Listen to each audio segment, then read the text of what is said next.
Work, कार्य। कार्य के बारे में जानने के लिए आप सभी स्टूडेंट्स का मेरे इस क्लास में स्वागत है। कार्य क्या है? सामान्य भाषा में किसी भी फिजिकल व मेंटल एक्टिविटी को करना ही कार्य समझा जाता है। फिजिकल एक्टिविटी जैसे योगा, जॉगिंग, मेंटल एक्टिविटी जैसे क्वेश्चन पेपर को सॉल्व करना, एक्सेट्रा एक्सेट्रा।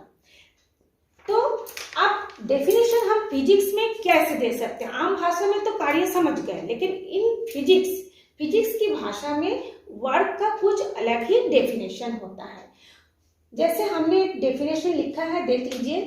जब किसी वस्तु पर बल लगाने से बल की दिशा में वस्तु का कुछ दूरी तय करता है, उसे कार्य कहते हैं। बल मतलब फोर्स, बल की दिशा मतलब जिस भी दिशा पे आप किसी भी ऑब्जेक्ट पर फोर्स लगाएंगे उसी दिशा में वो कुछ दूरी तय करेगा, यानी उस दिशा में वो कुछ दूर तक जाएगा, उसे ही हम कार्य कहते हैं। जैसे मैं आपको कुछ दिखा रही हूं करके, ये देखिए, ये एक ऑब्जेक्ट है, ये ग्रीन कलर का एक ऑब्जेक्ट आपको दिख रहा है। हम इसमें थोड़ी सी, ये देखिए, थोड़ी सी फोर्स लगाए, फिर से मैं दिखा रही हूँ, थोड़ी सी फोर्स लगाए तो फोर्स लगाने से ऑब्जेक्ट क्या हो गई, थोड़ी सी दूरी तक आगे खिसक गया। तो ये जो फोर्स लगाने से ऑब्जेक्ट जो आगे थोड़ा सा खिसक गया, यानी अपनी पहली स्थिति से दूसरी स्थिति में पहुंच गया, उसको हम लोग फिजिक्स की भाषा में बोलेंगे कि कुछ कार्य हुआ। तो कार्य को होने के लिए दो शर्त होती है, दो कंडीशन होती है। फर्स्ट कंडीशन क्या है कि वस्तु पर बल का प्रयोग होना चाहिए, यानी किसी भी ऑब्जेक्ट पर फोर्स लगना जरूरी है। दूसरा कंडीशन है, जब आप किसी वस्तु पर फोर्स लगाओगे, यानी कि बल प्रयोग करने के बाद वस्तु में गति होना चाहिए, मोशन होना चाहिए। जब तक मोशन नहीं होगा और आप फोर्स कर रहे हो तो भी कार्य नहीं माना जाएगा। जैसे आप दीवार को धक्का दोगे, दीवार आगे नहीं खसकेगा तो वो कार्य नहीं होगा। आपको फोर्स भी देना है और उस ऑब्जेक्ट को मोशन भी होना चाहिए। तो बल प्रयोग करने के बाद वस्तु में गति होना चाहिए, जिस कारण वस्तु कुछ दूरी तय करता है। तो ये दो कंडीशन जब तक अप्लाई नहीं होगा तब तक इन फिजिक्स में हम वर्क को नहीं समझा सकते। तो चलिए अब हम इसका फॉर्मूला देखते हैं। इसका फॉर्मूला क्या है? तो कार्य बराबर होता है बल गुना बल की दिशा में विस्थापन। अब हम लोग विस्थापन को दूरी भी बोल सकते हैं। अब कार्य मतलब क्या होता है? वर्क। तो वर्क का हम लोग सिंबल लेंगे W, बल को हम बोलते हैं फोर्स, उसका सिंबल लेंगे हम लोग F, और बल की दिशा में जो दूरी तय करेगा उसको हम बोलेंगे डिस्टेंस। तो डिस्टेंस को हम बोलते हैं D। तो इसका जब हम लोग तो W इक्वल टू क्या होगा? F into D equal to FT। अब हम इसका यूनिट पे आते हैं। हर चीज का एक यूनिट होती है। जैसे आप लोग लीटर को लेते हैं, किलोग्राम को लेते हैं, सेंटीमीटर को लेते हैं, इसी तरह से वर्क का भी एक यूनिट होता है। फोर्स का यूनिट होता है न्यूटन और डिस्टेंस का यूनिट होता है मीटर। डिस्टेंस का यूनिट बहुत सारे होते हैं, लेकिन जब हम वर्क के लिए निकालेंगे तो उसको मीटर से ही लिया जाता है। तो 1 newton into 1 metre equal to हो जाएगा 1 न्यूटन मीटर, जिसको हम लोग जूल भी बोलते हैं। अब क्वेश्चन आता है कभी कभी, 1 जूल क्या है, 1 जूल क्या है? तब आपको जवाब देना है कि किसी भी वस्तु पर 1 न्यूटन बल का प्रयोग करने से यदि वस्तु में 1 मीटर की दूरी तय करता है, उसे ही जूल कहते हैं। इसका एक अदर यूनिट होता है CGS में। वर्क का यूनिट होता है dyne into centimetre equal to erg, यानी किसी भी ऑब्जेक्ट पर यदि आप 1 डाइन फोर्स अप्लाई करोगे और वो 1 सेंटीमीटर की दूरी तय करेगा, तब हम उसको CGS में बोलेंगे 1 आर्ग। जब आप इस एक इमेज देख रहे हैं, इस इमेज पर एक बॉय है जो कि एक बॉक्स को पुश करके आगे की ओर ले जा रहा है। तो जब वो बॉय उसको पुश कर रहा है, जब वो आगे बढ़ रहा है, तब हम बोलेंगे कि उस बॉक्स पर उस बॉय ने फोर्स अप्लाई किया, उस फोर्स के कारण उस ऑब्जेक्ट में मोशन हुआ और उस मोशन की दिशा में वो आगे बढ़ गई, यानी इसमें वर्क हुआ है। Types of work. वर्क के 3 टाइप्स होते हैं। 1 positive work, 2 negative work, 3 zero work. Positive work का मतलब होता है धनात्मक कार्य। अब ये धनात्मक कार्य क्या है? जब हम किसी वस्तु पर बल लगाने से वस्तु में गति उत्पन्न होता है और बल की दिशा में वस्तु कुछ दूरी तय करता है। जैसे कि हम लोग एग्जाम्पल में देखते हैं कि एक इंजन ट्रेन को आगे की ओर रेल लाइन के ऊपर से खींच के ले जा रहा है। अब सवाल है, इसमें बल कौन लगा रहा है और वस्तु कौन है? इसमें बल लगा रहा है इंजन और वस्तु हो रही है ट्रेन की जो बोगी है वो। तो इंजन आगे की ओर बल लगा रहा है और पीछे की जो बोगी है वो भी आगे की ओर जा रहा है, तो और गति भी हो रही है। तो उस हिसाब से ये क्या हो गया? धनात्मक कार्य हो गया। दूसरा, यदि हम एग्जाम्पल देखें कि एक बैलगाड़ी जिसको हम बुलक कार्ट बोलते हैं, तो बैल क्या करता है? आगे की ओर गति करता है, मतलब वो बल लगा रहा है आगे की ओर, और जो ढो के ले जाता है सामान, वो सामान भी फिर क्या होता है? आगे की ओर बढ़ता है, उसी दिशा में आगे की ओर बढ़ता है। बैल जिस जिस दिशा में जाता है, वस्तु भी, यानी गाड़ी के अंदर वस्तु जो भी रखा हुआ है वो भी उसी दिशा में आगे बढ़ता है। तो ये हो गया आपका धनात्मक कार्य। अब मान लीजिए हम लोग फुटबॉल खेल रहे हैं, ठीक है, तो हम फुटबॉल पे क्या करते हैं? किक मारते हैं, है ना।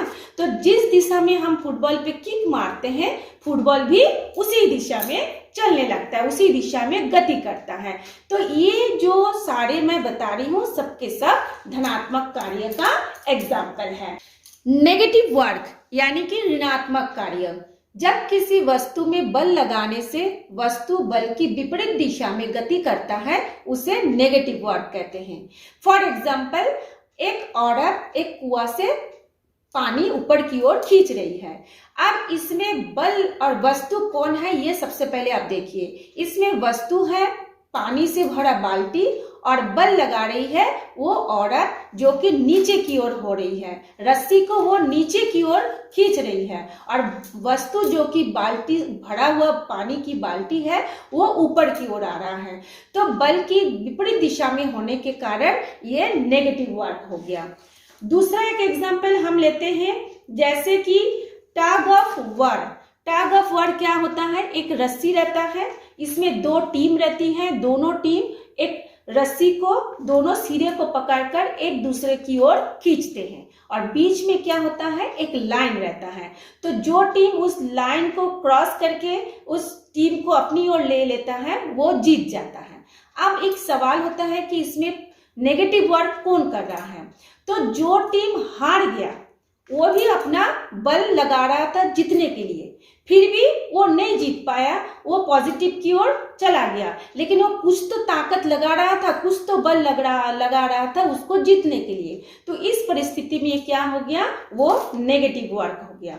दूसरा एग्जाम्पल आप ले सकते हैं, जैसे कि ग्रेविटी, गुरुत्वाकर्षण बल। हम किसी वस्तु को ऊपर की ओर फेंकते हैं, लेकिन पृथ्वी के गुरुत्वाकर्षण बल हमेशा वो क्या करता है? उसको अपनी ओर खींचता है ना। तो बल को हम ऊपर फेंक रहे हैं और गुरुत्वाकर्षण बल उसको नीचे की ओर वस्तु को खींच रहा है। तो यहाँ पर भी हो गया हमारा नेगेटिव वर्क, क्योंकि बल लग रहा है ऊपर की ओर और वस्तु मतलब गुरुत्वाकर्षण बल लग रहा है नीचे की ओर, और वस्तु को हम फेंक रहे हैं ऊपर की ओर। तो दोनों की दिशा विपरीत होने के कारण ये नेगेटिव वर्क हो गया। इसके अलावा मान लीजिए हम जा रहे हैं और पीछे से हमको कोई खींच लिया, तो हम जा रहे हैं आगे की ओर, लेकिन बल कहाँ पे लग रहा है? पीछे से कोई हमको खींच लिया, हमको रोक लिया, तो वहां पर भी ये ऋणात्मक कार्य हुआ। टाइप्स ऑफ वर्क के थर्ड पॉइंट है जीरो वर्क। जीरो का मतलब शून्य, जैसे कि आप नाम से ही पता चल रहा है कि जिसमें कोई भी कार्य नहीं होता। लेकिन हम कैसे समझेंगे कि कोई कार्य हो रहा है या नहीं हो रहा है? तो उसके लिए जब किसी वस्तु में बल लगाने से वस्तु में गति भी नहीं होती और ना ही वस्तु में कोई स्थान परिवर्तन होता है, उसे ही जीरो वर्क कहते हैं। अब हम इसका एग्जाम्पल से देखते हैं। आप जैसे कि एक इमेज पे देख रहे हैं कि एक व्यक्ति एक बड़ा सा पत्थर को आगे की ओर बल लगा रहा है खिसकाने के लिए, परंतु पत्थर भारी होने के कारण आगे की ओर नहीं जा रहा है। तो अकॉर्डिंग टू फिजिक्स, भौतिक विज्ञान के हिसाब से हम यह कह सकते हैं कि उस व्यक्ति के द्वारा कोई भी कार्य नहीं हुआ, क्योंकि कार्य होने के लिए बल भी लगना चाहिए और बल की दिशा में वस्तु का थोड़ा सा आगे भी खिसकना चाहिए। तो ये हो गया हमारा पहला एग्जाम्पल। हम लोग अब एक दूसरा एग्जाम्पल देखते हैं। एक व्यक्ति एक हेवी बॉक्स को धकेल कर यानी बल प्रयोग कर आगे ले जाने की कोशिश कर रहा है ना, लेकिन बॉक्स बहुत भारी होने के कारण वह व्यक्ति बॉक्स को नहीं हिला पा रहा है। अतः हम फिजिक्स के अनुसार कह सकते हैं कि उस व्यक्ति ने कोई भी कार्य नहीं किया। अब यदि हम एक और एग्जाम्पल देखते हैं कि देख रहे हैं, जैसे कि आप इमेज पे देख रहे हैं कि एक व्यक्ति अपने लैपटॉप में बैठकर, एक ही जगह में बैठकर लगातार कई घंटों से अपना असाइनमेंट बना रहा है।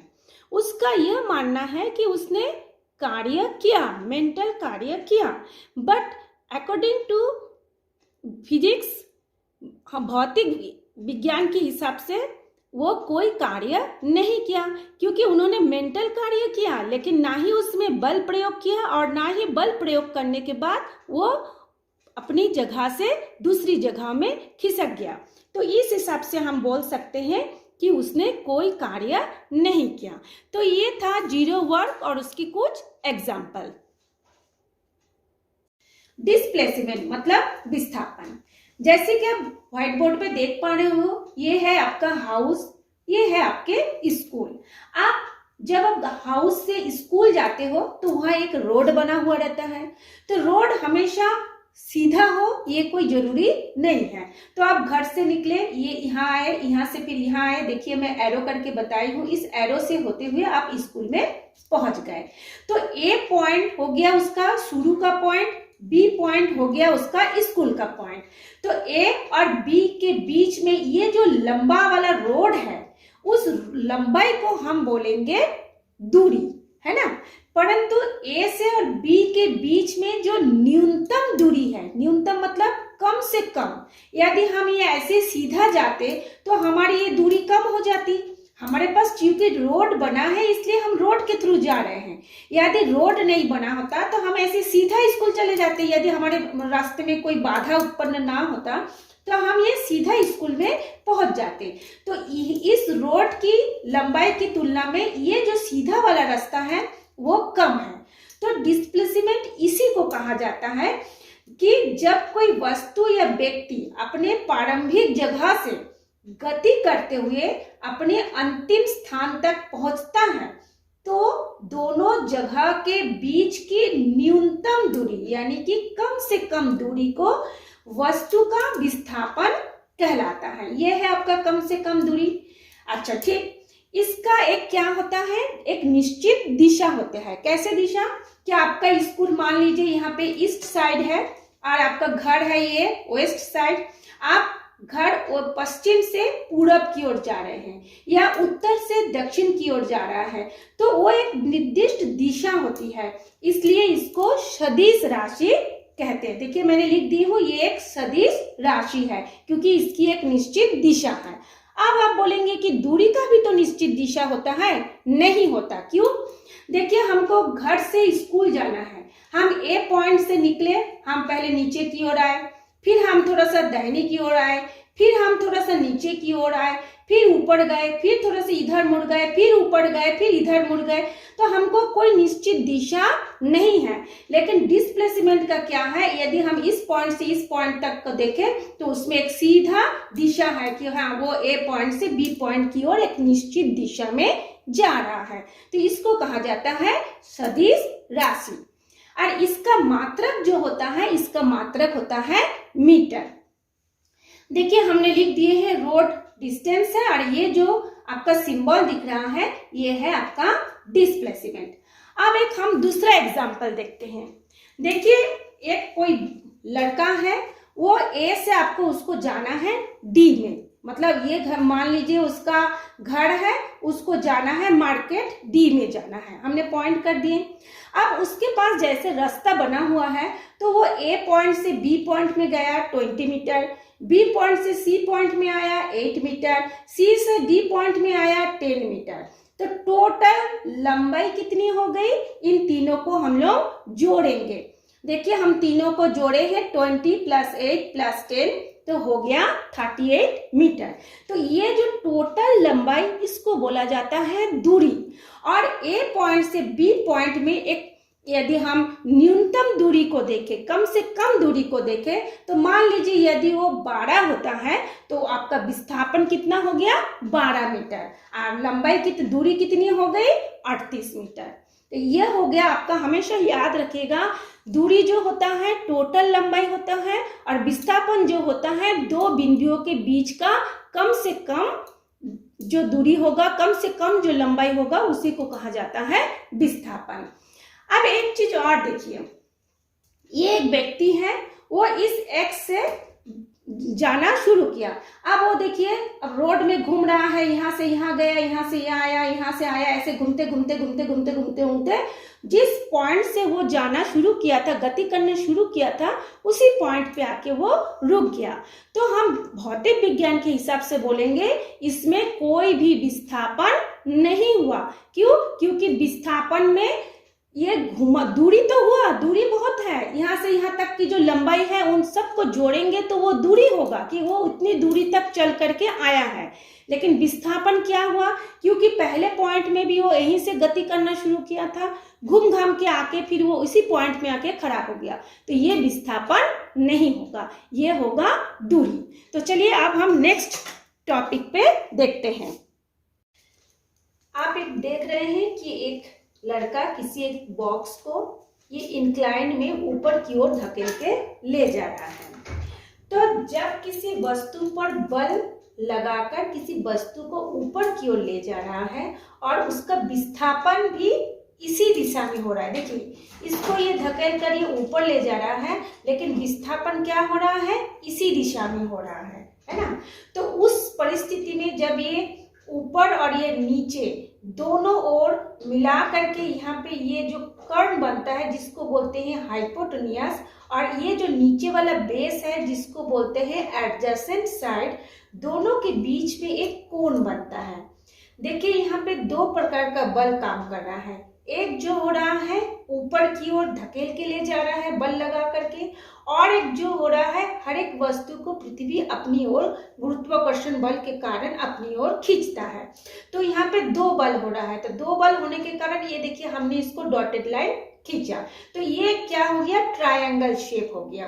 तो ट्रायंगल शेप होने के कारण चूंकि ये एडजेसेंट साइड है और ये हाइपोटेन्यूस है, दोनों के बीच में एक कोण बना। मान लेते हैं वो कोण है थीटा डिग्री, वो कोण आपका 2 डिग्री 4 डिग्री कुछ भी हो सकता है, इसलिए हमने उसको थीटा डिग्री मान लिए हैं।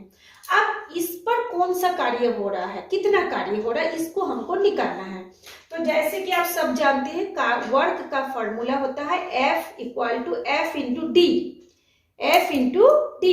बट इसमें क्या रहा है, एक कोण बन रहा है, तो अकॉर्डिंग टू ट्रिगोनोमेट्री उसके फॉर्मूला के हिसाब से जब हाइपोटेन्यूस और ये जो एडजेसेंट साइड है दोनों के बीच में जब कोण बनता है तो cos थीटा बनता है, ठीक है। तो work = F × D × cos theta. अब इस थीटा का वैल्यू कुछ भी हो सकता है। मान लिए अगर ये थीटा का वैल्यू 0 है, यानी कि ये ऐसे सिंपल है, कोई एंगल नहीं बन रहा है, ऐसे कोई एंगल नहीं बन रहा है, ऐसे सिंपल है, तो उस समय थीटा इक्वल टू अगर 0 होगा तो क्या हो जाएगा, F into D into cos theta के बदले में हो जाएगा 0 डिग्री।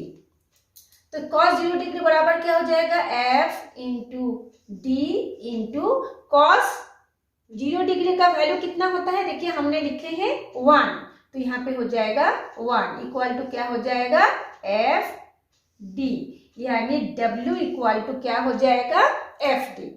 लेकिन यदि इस cos थीटा का वैल्यू 90 डिग्री हो, देखिए हमने यहाँ पे लिखा है 90 डिग्री, तो हम लिखेंगे W equal to F into D into cos theta equal to F into D into 90 degree. तो 90 डिग्री का वैल्यू होता है 0, तो therefore F into D into 0। अब 0 को इन सब से गुना करेंगे तो W क्या हो जाएगा, W इक्वल टू हो जाएगा 0। अब हम इसका एग्जाम्पल से बताते हैं। देखिए यह एक व्यक्ति है जो कि एक टोकनी में सामान भर करके सिर में ढो करके आगे की ओर, ये इधर आगे की ओर जा रहा है। अब इसका विस्थापन क्या हो रहा है, ये तो सिर में है, वस्तु तो सिर में है, वस्तु भले ये आदमी एक जगह से दूसरी जगह जा रहा है, लेकिन वस्तु सिर में टिका हुआ है, उस पर कोई बल नहीं लग रहा है, बस वो सिर में है और ये आदमी सिर में लेकर, चूंकि ये आगे की ओर जा रहा है और ये सिर में है, तो इस पर कार्य क्या हो जाएगा, ये 90 अंश का कोण बन रहा है। 90 डिग्री का कोण बनने के कारण इसका वर्क क्या हो जाएगा, इस वस्तु का वर्क क्या हो जाएगा, 0 डिग्री हो जाएगा। ठीक, अब अगर मान लीजिए कि कोई नेगेटिव वर्क हो रहा है, माने बल एक तरफ लग रहा है और वस्तु दूसरी दिशा में जा रही है, नेगेटिव वर्क होगा, तब उस समय W इक्वल टू क्या हो जाएगा, F into D into cos theta equal to F into D cos theta 180 degree. मतलब जब वो, जैसे ये वस्तु इधर जा रहा है, बल इधर लग रहा है और वस्तु विपरीत दिशा में, तब वो हो जाएगा 180 डिग्री। जब होगा तो 180 डिग्री का वैल्यू होता है -1, यानी F इंटू डी इंटू -1, तो यहाँ पे क्या हो जाएगा, -F डी। तो W इक्वल टू क्या हो जाएगा, -F डी। तो ये था आपका पूरा वर्क, उसका यूनिट, उस डिस्प्लेसमेंट और उसके कोण का वैल्यू के साथ वर्क का वैल्यू निकल गया। तो आज इतना ही तक। कैसा लगा आप लोगों को वीडियो, जरूर सेंड कीजिएगा लिख करके।